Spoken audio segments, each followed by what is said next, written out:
नमस्कार। Blessings team Bhubaneswar रु मु गीता दास समस्त श्रोता बंधु को स्वागत करुछि।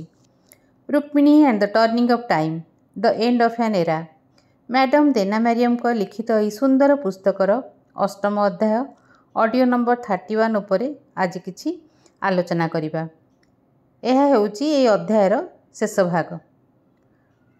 अर्जुन सहित सुजातांकर जो क्षणिक साक्षात होइतिला ताहार किछि दिन परे सुजाता को साक्षात करने सुमति उपस्थित होइतिले एवं तांकु जणाउथिले तुमे निजर आवश्यकता एवं ईशान जत्न नहीं पारिबो, किंतु अन्य स्त्री मानक पई कोनोसी कार्य करिवार आवश्यकता नाही। माता स्पष्ट भाव में प्रकाश करछंती जे केवल नृत्य नुहे ता सहित से नारी समूह को विभिन्न कला शिक्षा देवाकू चाहुचंती एवं सेथिपई तुमर सहायतार आवश्यकता रहिछि। मातांक इच्छा विषय अवगत होई आनंदित होइथिले सुजाता। आश्रय गृहर नारी समूह सहित खूब कम वार्तालाप करुथिले सुजाता।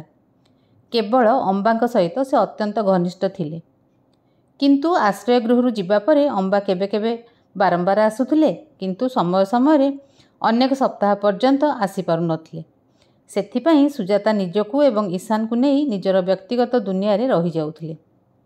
वर्तमान माता रुक्मिणी को उत्साहक्रमे सुजाता बाहर दुनिया संपर्क में आसीथिले।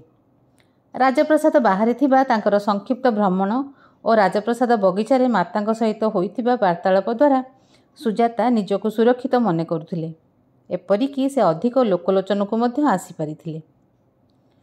प्रतिदिन किछि क्षण पई अर्जुन को छवि मन भीतर को आसुथिला, जहाँ तांकर मुखरे हस सहित एक उन्नत भावना स्थितिर प्रवेश कराउथिला, जहाँ से प्रकाश किंबा हृदयंगम करिपारु नथिले।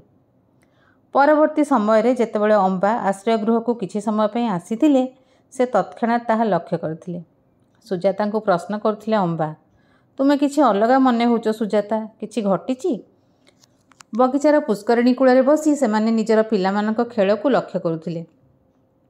अंबाक प्रश्नर उत्तर रे सुजातांक शब्द, तुमे काहेकि एपरि प्रश्न करुच? मो जीवन रे किछि मध्य परिवर्तन होई नाही।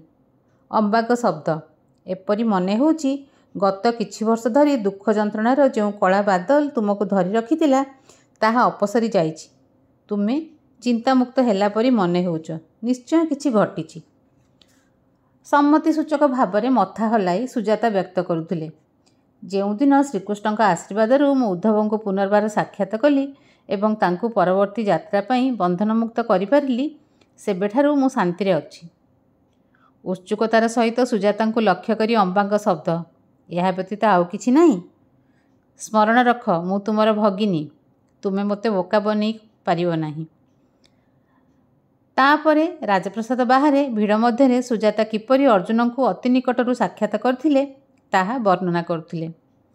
अर्जुन का नाम उच्चारण करने समय अनेक चेष्टा सत्वे से निजर भावना को लुचाई पारि नथिले। तुमे प्रेम रे पड़ी जाइछ, सुजाता को चिड़ाउथिले अंबा। आनंद भाव में लाज लाज स्वर रे व्यक्त करुथिले सुजाता, मोते थट्टा कर नाही। कौतूहलतार सह अर्जुन का चेहरा विषय प्रश्न करथिले अंबा। स्तब्ध होई उत्तर देउथिले सुजाता, मु ताहा वर्णना करि परिबि नाही, किंतु अर्जुन का चेहरा नुहे आउ किछि मोते बांधी रखिथिला।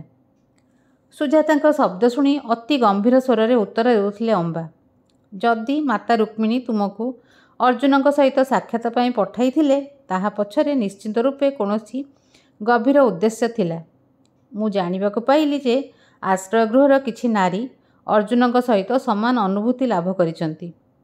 माता सेई नारी मानकु प्रत्यक्ष भाव में अर्जुन निकट को पठाइबा परि मने होउछि। चिंताशील भाव में मंतव्य देउथिले सुजाता, ताहा कौतूहलप्रद।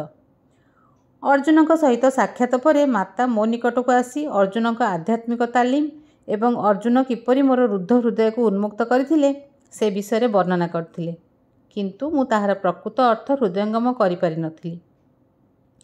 जेउ दिन ठारू मु उद्धव को बंधनमुक्त करिथिले आउ पूर्व परि तांकर उपस्थिति को अनुभव करुनथिली।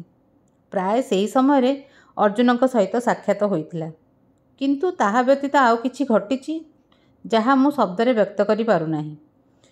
निज शब्द सहित अग्रसर होई सुजाता प्रकाश करथिले, अंबा राति एक गभीर शांति अनुभव करी मु शोइबाकू जाउछि। ଏପରି ମନେ ହେଉଛି ଯେପରି ମୁଁ ଅର୍ଜୁନଙ୍କ ପାଦ ତଳେ ବିଶ୍ରାମ କରୁଛି ଏବଂ ସେ ମୋତେ ଲକ୍ଷ୍ୟ କରୁଛନ୍ତି। ମଜାକିଆ ସ୍ୱରରେ ବିସ୍ମଭାବ ସହ ବ୍ୟକ୍ତ କରୁଥିଲେ ଅମ୍ବା। ଏହା କ'ଣ ପ୍ରେମ ନୁହେଁ? ନାସ୍ତି ସୂଚକ ଭାବରେ ମଥା ହଲାଉଥିଲେ ସୁଜାତା ଏବଂ ଅମ୍ବାଙ୍କ ଉଦ୍ଦେଶ୍ୟରେ ପ୍ରକାଶ କରୁଥିଲେ, ଭାବପ୍ରବଣତା ସହିତ ମୋ ଶବ୍ଦକୁ ଲକ୍ଷ୍ୟ କର। ଅର୍ଜୁନଙ୍କ ପ୍ରତି ମୋର ଏହି ଆକର୍ଷଣ ଉଦ୍ଧବଙ୍କ ପ୍ରତି ଥିବା ବ୍ୟକ୍ତିଗତ ପ୍ରେମ ପରି ଅନୁଭୂତ ହେଉନଥିଲା। ତାହା ଥିଲା ସମ୍ପୂର୍ଣ୍ଣ ଭିନ୍ନ, ଯାହା ମୁଁ ଶବ୍ଦରେ ବର୍ଣ୍ଣନା କରିପାରୁନାହିଁ। ଏପରି ମନେ ହେଉଥିଲା ଯେପରି ସେ ଏକ ଆଦର୍ଶ, ଯାହାଙ୍କ ଠାରୁ ମୁଁ ଏକ ଉଚ୍ଚ ଆଶା ରଖିପାରିବି। କିନ୍ତୁ ତାହା କିପରି ସମ୍ଭବ ହୋଇପାରିବ ଅମ୍ବା, ଯେତେବେଳେ ସେ ଅତ୍ୟନ୍ତ ଶ୍ରେଷ୍ଠ? ସୁଜାତାଙ୍କ ଶବ୍ଦରେ ସହମତ ନ ହୋଇ ପ୍ରତିକ୍ରିୟା ବ୍ୟକ୍ତ କରୁଥିଲେ ଅମ୍ବା। ଶ୍ରେଷ୍ଠ, ତା'ର ଅର୍ଥ କ'ଣ? ମାତା ଏପରି ଚିନ୍ତାଧାରାକୁ ଅନୁମତି ପ୍ରଦାନ କରନ୍ତି ନାହିଁ। ମୁଁ ଶୁଣିଛି ଯେ ଶ୍ରୀକୃଷ୍ଣ ଓ ମାତା ରୁକ୍ମିଣୀ ଅର୍ଜୁନଙ୍କୁ ଏପରି ଭାବରେ ପ୍ରସ୍ତୁତ କରୁଛନ୍ତି ଯାହାଦ୍ୱାରା ଅର୍ଜୁନ ଅନ୍ୟମାନଙ୍କୁ ଏକ ଉନ୍ନତ ସ୍ତରକୁ ନେଇପାରିବେ। ସୁଜାତା, ଆମ ସମସ୍ତଙ୍କ ପାଇଁ ଆଦର୍ଶ ରୂପରେ କେହି ନା କେହି ଆବଶ୍ୟକ। ମୁଁ ବିଶ୍ୱାସ କରେ ଯେ ମାତା ଓ ଶ୍ରୀକୃଷ୍ଣ ହେଉଛନ୍ତି ଦେବତା ସ୍ୱରୂପ ଏବଂ ଆମ ପରି ଜୀବନକୁ ଅନୁଭବ କରନ୍ତି ନାହିଁ।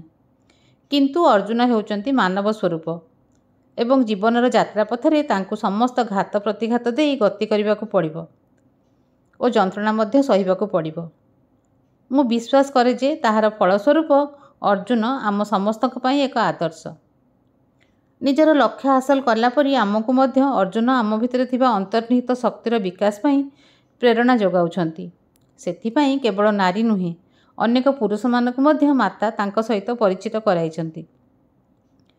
ଧୀର ସ୍ୱରରେ ସୁଜାତାଙ୍କ ଶବ୍ଦ। ଆମ ସମସ୍ତଙ୍କର ଭାବନାତ୍ମକ ଓ ଶାରୀରିକ ଆବଶ୍ୟକତା ପ୍ରତି ମାତା ଯେପରି ଧ୍ୟାନ ଦିଅନ୍ତି, ତାହା ମୁଁ ପୂର୍ବରୁ ଲକ୍ଷ୍ୟ କରିଛି। କିନ୍ତୁ ମନେ ହେଉଛି ସେ ଆମ୍ଭମାନଙ୍କ ଆଧ୍ୟାତ୍ମିକ ଅଭିବୃଦ୍ଧି ପାଇଁ ମଧ୍ୟ ଧ୍ୟାନ ଦେଉଛନ୍ତି। କିଛି କ୍ଷଣର ନୀରବତା ପରେ ଉତ୍ତର ଦେଉଥିଲେ ଅମ୍ବା। ସୁଜାତା, ମାତା ଯେଉଁ କାର୍ଯ୍ୟ କରୁଛନ୍ତି, ଆମେ କେବଳ ତାହାର ଏକ କ୍ଷୁଦ୍ର ଅଂଶକୁ ଲକ୍ଷ୍ୟ କରିପାରୁଛୁ। ବାହ୍ୟ ରୂପରେ ଆମର ଭୌତିକ ଆବଶ୍ୟକତା ପ୍ରତି ଯତ୍ନବାନ ହେବା ସହିତ ଅନ୍ତର୍ମୁଖୀ ହୋଇ ସେ ଆମର ଆଧ୍ୟାତ୍ମିକ ବିକାଶ ପ୍ରତି ଧ୍ୟାନ ଦେଉଛନ୍ତି। ତାହା ହେଉଛି ତାଙ୍କ କାର୍ଯ୍ୟର ପ୍ରକୃତ ଉଦ୍ଦେଶ୍ୟ।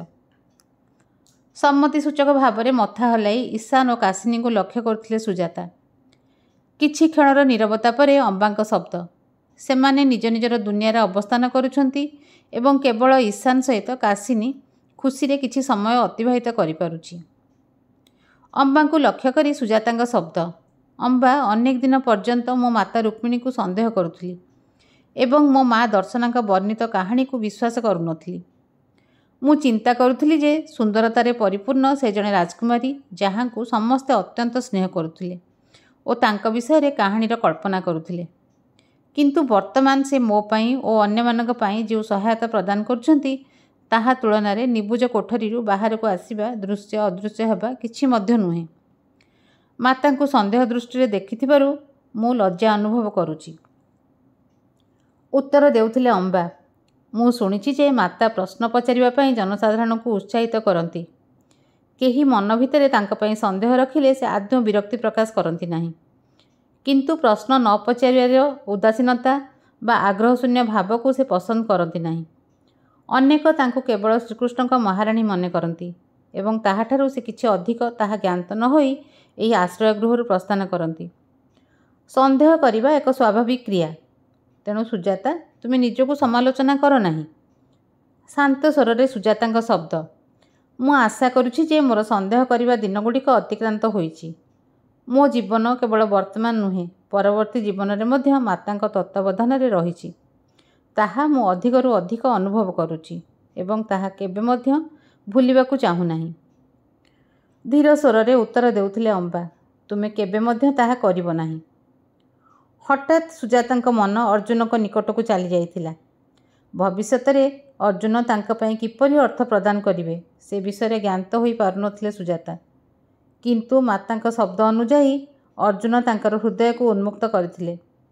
ସେ ଜୀବିତ ଅଛନ୍ତି, ସେଥିପାଇଁ ଏତେ ବର୍ଷ ମଧ୍ୟରେ ଆନନ୍ଦ ଅନୁଭବ କରିବା ସହିତ କୃତଜ୍ଞ ମଧ୍ୟ ଥିଲେ। ବୋଧହୁଏ ମାତାଙ୍କ ଶବ୍ଦ ଅନୁଯାୟୀ ଅର୍ଜୁନ ହେଉଛନ୍ତି ଚନ୍ଦ୍ର, ଯିଏକି ଶ୍ରୀକୃଷ୍ଣଙ୍କ ଆଲୋକକୁ ପ୍ରତିଫଳିତ କରନ୍ତି ଏବଂ ତାଙ୍କୁ ଦୃଷ୍ଟିପାତ କରିବା ଅଧିକ ସହଜ। ନିଜ ଭିତରେ ସେହି ବାସ୍ତବତାକୁ ଅନୁଭବ କରୁଥିଲେ ସୁଜାତା। ଆଜି ପାଇଁ ଏତିକି। ଶ୍ରୋତାବନ୍ଧୁଙ୍କୁ ଅଶେଷ ଧନ୍ୟବାଦ ଏବଂ କୃତଜ୍ଞତା।